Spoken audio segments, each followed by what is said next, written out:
Gunsmoke, starring James Arness. It was one of the premier westerns in the 1950s. I watched that. I watched that with my dad when I was like 17, 18, something like that. You know, all the westerns that were on. I forgot. Classic westerns, whatever. Anyway, he had a role before playing Matt Dillon, the Thing from Another World. Arctic researchers discover a huge, frozen spaceling inside a crash-landed UFO, then fight for their lives after the murder spree and pre-Gunsmoke James Arness emerges from ice captivity. Will other creatures soon follow? The famed final words of this film are both warning and answer. Keep watching the skies. A snappy ensemble, an eerie theremin-infused Dmitry Timokhin score, rising suspense, crisp Christian Nibby direction, all merged in an edgy classic produced by Howard Hawks, Bringing Up Baby and Rio Bravo, are filled with Hawksian trademarks of rapid-fire dialogue and people united by do or die stress. Keep watching the skies and the screen. Don't miss a moment of one of the best sci-fi thrillers of the 50s, done from John Stanley, Creature Features. This was a movie I watched with my grandpa when I was 11. I, of course, previously watched Spartacus and Thing from Another World. But yeah, how's this one? It's got a dry sense of humor about it. Let me explain. But first, in the North Pole, there is this UFO that is encased in ice. And there's also this pilot, which appears to be a green, which has been described as a super carrot. But for all the makeup, this looks impressive. Standard operating procedures, standard operating practices. Let's get some thermite, go across this giant vast circle, and then try and blow it up. We made a mistake. It's like, then they give receiving order. Go ahead and use thermite if you want to try and retrieve it. This movie has a kind of sense of irony about it. Let's see. All right. We made a mistake. Department of Defense, Office of Public Information, Washington, D.C. This is how they viewed UFOs. Bulletin 629.42 regarding item 6700, extract 7131 Air Force. 1. It is a misrepresentation of various objects that one could see, like a hot air balloon. 2. Be a case of mild mannered hysteria. 3. They're a joke. And he asked, what was that number again? Bulletin 629.49 regarding item number 6700, extract 75,131. Oh, that one. And then the crew bursts into laughter. That is very specific. Did you get a picture? No, the door wasn't open long enough. Do you want me to open it? Do you want me to open again? No. This is suspense. This is a movie that keeps you in suspense and it keeps you guessing what's going on. It's, of course, some way even compared to, say, the 1982 remake, but I have seen that one. That is body horror. This one is just more of a confliction going on with, like, nuclear power post, what happened in World War II, so, yeah. Performances, there are a couple of scenes that stand out. The scene where they're all standing around, I guess the crater where it landed, that is an iconic scene that was duplicated. It's one of the first full-scale explosions that was ever done in Hollywood.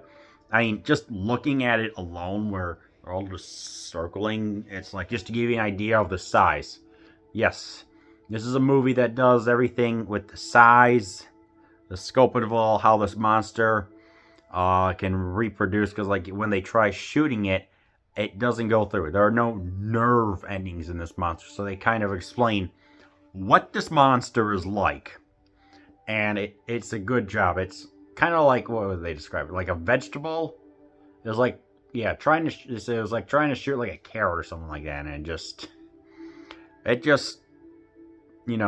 then they go into the microscope. There's no arteries, there's no nerve endings. I forgot what the last one was. So it's just this amazing looking, it's just a whole bunch of experts in the North Pole that are just trying to find a way how to defeat it, you know? And there are some sled dogs. The sled dogs get chewed. There's a very scary part where there are some people with strawberries involved. Like they're in this little strawberry patch.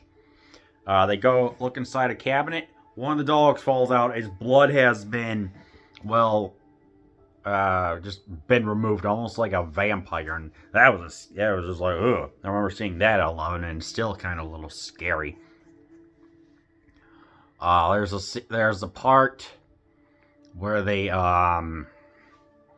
bring the monster out that was trapped inside a greenhouse. They inflame it. They try to get it killed. Like they put more flames on it and just try to kill it with fire. Oh, that doesn't work, but it does manage to severely wound it before it crawls out. I mean, what a scene! There's some we also get to know the characters. There's some carousing going on of the main character, Captain Henry, who's kind of a womanizer. I was kind of surprised to see a little bit of kinky stuff going on for the 1951. There's this another woman, I forgot what her name was, Nikki or whatever, where she's got a little bit of a role trying to hold her own with the boys, with the men. I mean, she is kind of a civilian, but she's still given a role. There's the legendary climactic scene where the monster finally appears. It walks along on the side, because like there's a little raised part right here. It's walking along this side. They need it to be up a little bit on the one part. They said, wait until it gets into the center, Captain. Wait for it. Finally it does, and then it just gets zapped and eviscerates just down into nothing. I mean, that was a pretty dang good special effect right there. So, I mean, for 1951, there's a lot of stuff going on. The Air Force, Howard Hawks was going to ask the Air Force to come in, but they said ultimately there's no cooperation. The crew that's down there in like the South Pole or whatever, they actually watched this, and then the other two, the Thing movies every single year. So it's nice to see some recognition, I guess, of it. So yeah, I mean, it's a good performance-based movie. The theremin score is great. However, it does meander for a little bit. Again, this is 1950s sensibilities going on. There's this doctor who has a goatee while all the other men are clean-shaven. Makes sense of that. Where he has been collecting some of the leftovers, I guess you can say, of the monster. Been giving it and somehow created new life with plants using these plasma units, just like a regular IV, to the like little greenhouse where these plants are kind of like, what was it? The screams of a newborn child that is hungry for the first time. That's interesting. Just imagine the possibilities going on. So just think of all that stuff that could have just happened, all the nuclear weapons and stuff like that. That's something to think about. Of course, there's the closing lines of, keep watching the skies, look up at the skies, keep watching them. Whatever the actual line was, the ending is like when my other favorite character, the guy Scotty, who's this kind of sarcastic reporter, towards the very end, the creature is evaporated electricity, nothing left. You can get that picture now, Scotty. So, just a little ironic sense of humor that's kind of playful, that pervades throughout. So it's like a half humor, half horror kind of movie that does work out. This is more like a dry sense of humor that someone like Robert Stack would do. So yeah. So if you want a good, like, truly classic movie that outshined The Day the Earth Stood Still and I can't remember the other sci-fi movie from 1951. Although, albeit there's a woman screaming here that doesn't appear. If you want something that's got a little bit of horror, that's got the right music, a ridiculous looking character, and just an overall, just like, movie that laid the foundation for many things that I recommend that you watch. The Thing from Another World.